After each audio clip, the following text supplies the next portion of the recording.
guys, so today I want to start talking about some things we can do with our left hand to strengthen it, okay? So that's going to involve learning some licks, but also being able to use arpeggios in our left hand, okay? So we want our left hand to be able to do some improvisational stuff.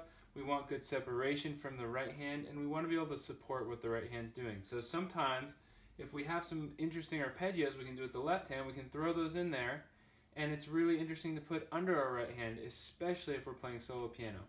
So let's take a look at this one, okay? The notes are going to be C, D flat, E, and G. And we're just going to keep going up. Fingering. 5, 4, 3, 2, 1. Pretty easy, right? Okay? So we want to be able to get that really fluid. And then we can add a little variation on it. Okay? Alright guys, so we did that ascending and descending. It's a great lick to practice. It will make your left hand stronger. It will get good stretching between the fingers, and it's going to really help strengthen your left hand and give it more independence.